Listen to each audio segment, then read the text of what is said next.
Hello everyone, कैसे हैं आप सब। मैं कोमल अरविंद और आज बात करते हैं सिर्फ ये कहने से कि आई फॉरगिव यू। क्या फॉरगिवनेस हो जाती है? आखिर यह कहने से होता क्या है? चलिए पूरी डेप्थ में जानते हैं और सच पता करते हैं कि आखिर होता क्या है, या सिर्फ इतना कहना काफी है। Is it just enough? Let's talk on this further. तो आज का हमारा टॉपिक है जो बहुत ही गहरा और डीप है। तो एंड तक जरूर देखिएगा, काफी सारी मिस्ट्री क्लियर हो जाएगी, खुल जाएगी कि क्या सिर्फ आई फॉरगिव कहने से सब कुछ ठीक हो जाता है। क्या माफी बोल देना ही काफी है, या कुछ और भी जरूरी होता है? साइकोलॉजिस्ट कहते हैं कि जब हम कहते हैं कि फॉरगिवनेस यानी माफी देना सिर्फ एक लफ्ज नहीं है, केवल एक शब्द नहीं है, यह एक प्रोसेस है। It is a process. सिर्फ आई फॉरगिव यू कह देना बिना अंदर से फील किए सच्चाई में माफी नहीं है। सचमुच में यह सिर्फ माफी नहीं है, तो उसका फील करना अंदर से बहुत जरूरी है।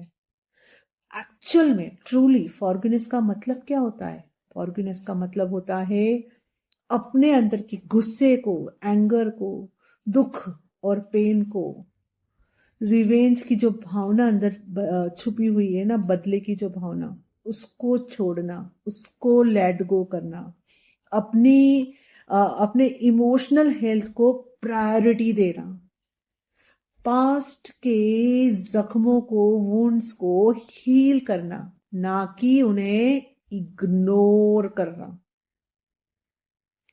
तो साइकोलॉजिकली जब हम सच में फॉरगिव करते हैं तो स्ट्रेस कम होता है, हार्ट रेट बेटर होती है और मेंटल क्लैरिटी बढ़ जाती है। लेकिन लेकिन लेकिन यह सब तभी होता है जब माफी दिल से हो, सिर्फ और सिर्फ शब्दों से नहीं। इन शॉर्ट, माफी दिल से होना जरूरी है। और जो साइकेट्रिस्ट है वो बताते हैं कि कई बार लोग आई फॉरगिव यू तो बोल देते कि मैंने आपको माफ किया, ठीक है, जस्ट दे से कि आई फॉरगिव यू तो कह देते हैं, लेकिन अंदर ही अंदर डिप्रेशन, एंजाइटी और रिजेंटमेंट रहता है। ओके, रिजेंटमेंट, अंदर नफरत हो सकती है, नापसंदी हो सकती है, तो अंदर ही अंदर वो रहता है। बस अगला इंसान कह रहा होता है आई फॉरगिव यू। अगर ट्रॉमा या डीप इमोशनल हर्ट है तो माफी से पहले जिस चीज की सबसे ज्यादा जरूरी है वह है हीलिंग। जब आप उन सभी चीजों को हील करेंगे तभी सच्ची माफी हो सकती है। तो आपको जरूरत हो सकती है हीलिंग की, ट्रॉमा इन्फॉर्म कोचिंग की, थेरेपी की, काउंसलिंग की, या कभी कभी मेडिकेशन की भी। ओके, तो उनका कहना है कि forgiveness is not a shortcut, it's a part of healing. Okay, तो जब आप अपनी हीलिंग कर पाओगे तभी जाके आप क्या कर सकते हो, फॉरगिवनेस कर सकते हो। और जब बात हम स्पिरिचुअलिटी की कहते हैं तो अकॉर्डिंग टू द स्पिरिचुअलिटी जब हम किसी को माफ कर रहे होते हैं ना, तो बेसिकली वह गिफ्ट हम दूसरों को नहीं, खुद को दे रहे होते हैं। जब हम किसी को माफ करते हैं हम अपनी आत्मा को, अपने सोल को कई सारे बंधनों से मुक्त करते हैं, फ्री करते हैं। कई सारी जो नेगेटिव कॉर्ड्स, इमोशनल कॉर्ड्स जो नेक्स्ट पर्सन से कनेक्टेड थी, हम उससे एक्चुअली खुद को फ्री करते हैं, उस पेन से अपने आप को फ्री करते हैं। ठीक है, जैसे भगवत गीता में भी उल्लेख किया गया है कि जो बहुत ही कहते हैं ना वीर होते हैं, जो कि वही क्या कर पाते हैं, माफी कर पाते हैं, है ना। तो क्षमा वीरों का गुण है, ऐसा उसमें मेंशन है कि forgiveness is the quality of the brave. और जो हमारे बड़े बड़े स्पिरिचुअल गुरुज हैं, राइट, ये भी कहते हैं कि माफी सिर्फ एक बार का एक्ट नहीं है, ये एक रोजाना की प्रैक्टिस है, क्योंकि डेली हमारी लाइफ में कुछ छोटी मोटी चीजें कई बार होती है जहां हमें माफ करने की जरूरत होती है। ओके, इसका मतलब है कि अगर कोई डीप लेयर की कोई फॉरगिवनेस बाकी है आपके अंदर किसी पर्सन को लेके, ओके, तो जस्ट एक बार में नहीं हो जाएगी। हो सकता है आपको कुछ दिनों बाद वो चीज वापस याद आए। ठीक है, तो हर बार जब वो याद आए तो उतनी बार उसे माफ करना जरूरी है। हर बार जब वो याद आए तो उसको छोड़ना, उसको लेट गो करना जरूरी है। आप अपने आप से कह सकते हो वहां पे कि I am letting go now, okay, I am moving on. ठीक है, तो as per spirituality also healing जरूरी है, वह लेयर्स में हो सकती है, और फॉरगिवनेस भी लेयर्स में हो सकती है ना। हो सकता है उस इंसिडेंट में आपको कोई एक चीज याद आए जिसके ऊपर आप पूरी तरह अपनी फीलिंग्स को समझ पाए, अपने इनर चाइल्ड को हील कर पाए और दिल से उसे माफ कर पाए। पर हो सकता है उसी इंसिडेंट का कुछ लेयर बाकी हो जो आपको कुछ दिनों बाद वापस याद आए, तो आपको फिर से उसके लिए माफी करनी पड़ेगी। पर लेयर्स में ये चीज हो जाती है। ठीक है, और डेली लाइफ में क्या होता है, कई बार हमारा भी तो ईगो रहता है, राइट। तो कभी कभी जब छोटी मोटी फॉरगिवनेस, जो मैं बोली डेली करते रहना एक प्रैक्टिस है, वो इसलिए बोला क्योंकि कभी कभी हमें ये भी समझना होता है कि छोटी मोटी फॉरगिवनेस तो सिर्फ इसलिए करनी पड़ रही है क्योंकि कोई चीज वाकई में कोई इतनी बुरी नहीं हुई है, it is just ego hurt हो गया। ओके, तो वहां पे भी खुद के साथ खड़े होना जरूरी है, उसे हील करना जरूरी है और वो प्रैक्टिस करना जरूरी है।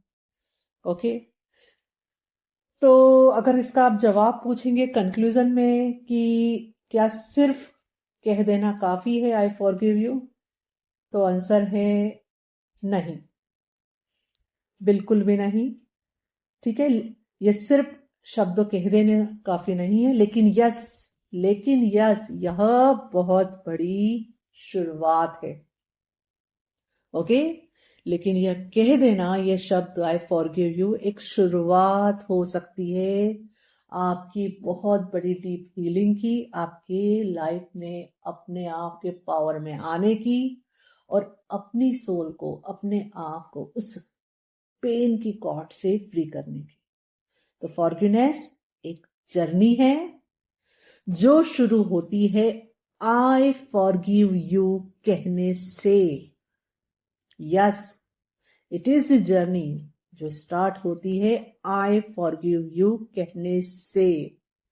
ओके, लेकिन कंप्लीट तब होती है जब दिल, दिमाग और आत्मा तीनों एक हो जाए। ओके, जब दिल, दिमाग और आत्मा तीनों एक हो जाए तब जाके यह जर्नी कंप्लीट होती है। ओके, तो आप सच में दिल से किसी को माफ करना चाहते हैं तो पहले इन शब्दों को कहे, फिर उसके बाद कई सारे भाव, रेजिस्टेंस, एंगर, फीलिंग सरफेस पे आएंगी, उन्हें फील करें, उन्हें हील करें। ठीक है, चाहिए तो इसमें किसी की हेल्प चाहिए, किसी थेरेपिस्ट की, किसी काउंसलर की, किसी कोच की, किसी हीलर की, तो वो आप ले सकते हैं। अपने साथ कंपैशन रखें और इस जर्नी पे आगे बढ़ सकते हैं। अगर आपका कोई भी ऐसा एक्सपीरियंस रहा है माफी के साथ, ठीक है, तो आप कमेंट सेक्शन में उसे लिख सकते हैं, उसे बता सकते हैं क्या आपने कभी भी किसी को दिल से माफ किया है। प्लीज कमेंट सेक्शन में जरूर बताइएगा, जरूर लिखिएगा। वीडियो पसंद आता है तो प्लीज इसे लाइक, शेयर और सब्सक्राइब जरूर करें। वीडियो को लाइक करके कमेंट्स में जरूर लिखें अपना एक्सपीरियंस। तब तक के लिए याद रखिए, माफी एक शक्ति है, फॉरगिवनेस इज द पावर, कमजोरी नहीं है। कमजोर लोग माफ नहीं कर सकते, उसके लिए हमें अपने पावर में आना बहुत जरूरी है। लेकिन यह अवेयरनेस होना कि अभी हम यहाँ कमजोर है, वह भी अपने आप में एक शक्ति है, पावर है। जब अवेयरनेस आती है तभी तो शुरू हो जाती है हीलिंग। और हीलिंग मतलब releasing the energies which is not serving you, right. जो हमारे हाईएस्ट गुड के लिए नहीं है, उस एनर्जी को रिलीज करने को हम हीलिंग कहते हैं। और एनर्जी, सब कुछ ही एनर्जी है, आप और मैं भी। ओके, तो नेक्स्ट वीडियो में फिर मिलेंगे और एक नए टॉपिक पे बात करेंगे। आज के लिए इतना ही। Thank you. हरिओम तत्सत। For watching and subscribing my videos, please share with others so it can help in their journey. Please check my description box where you get all the my paid and free courses details. And you can visit my website to read my blogs in Hindi and English. Thank you.